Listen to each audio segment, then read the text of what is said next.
আল্লাহ রাব্বুল আলামিন বলছেন, হাবিব, এই পৃথিবীর জমিনে আমি যত মাখলুকাত সৃষ্টি করেছি সবাই আমার তাসবিহ পাঠ করে, সবাই আমার গোলামি করে, আমার কদমে সেজদা দেয়।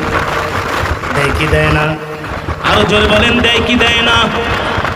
আল্লাহ তাআলা বলেন, হাবিব, আমি আল্লাহ কারো ইবাদত করি না, কারো তাসবিহ পাঠ করি না, কিন্তু আমি আল্লাহ আপনার নামে দুরূদ পড়ি। কে বলছেন? আরো জোরে বলেন, কে বলছেন? আল্লাহ বলছেন, হাবিব, আমি কারো ইবাদত করি না, কারণ আমি তাসবিহ পাঠ করি না, আমি কেনই বা করব? আমি তো সবকিছুর মালিক। ঠিক কিনা বলেন? আল্লাহ রাব্বুল আলামিন বলছেন, হাবিব, আমি কিন্তু আপনার নামে দুরূদ পড়ি, শুধু আমি পড়ি না, ইন্নাল্লাহ, আল্লাহ বলেন আমি পড়ি, ওয়া মালাইকাতাহু, আমার ফেরেশতাও পড়ে। আল্লাহু আকবার। সেই আল্লাহ রাব্বুল আলামিন আমার নবীকে দুনিয়াতে পাঠাবেন। আমার নবী তো সাধারণ কোনো ঘরে জন্ম নিতে পারে না, ঠিক কিনা বলেন? আর আমার নবীর পিতাও দুনিয়ার কোনো সাধারণ মানুষ হতে পারে না, আমার নবীর মাতাও দুনিয়ার কোনো সাধারণ মহিলা হতে পারে। আমার নবীর পিতার নাম কি? আরো জোরে বলেন।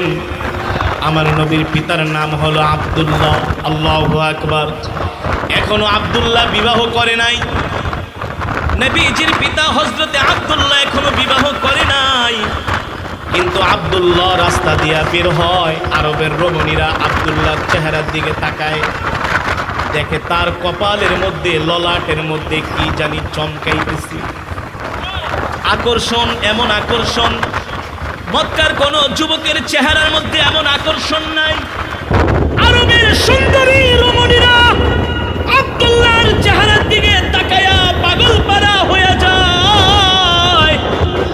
আর কন্যারা তার বাবাকে যায় বলে, আব্বা যান, ওই আব্দুল্লাহর সাথে আপনি আমাদের বিবাহের ব্যবস্থা করেন। আব্দুল্লাহর বাবা আব্দুল মুত্তালিবের কাছে বিবাহের প্রস্তাব নিয়ে যান।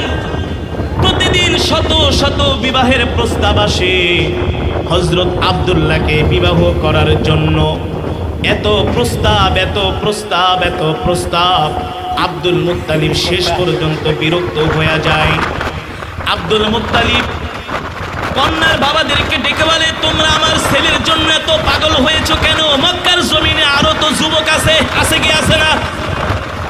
তাদের জন্য পাগল হও না, আমার সন্তানের জন্য কেন পাগল হও? প্রতিদিন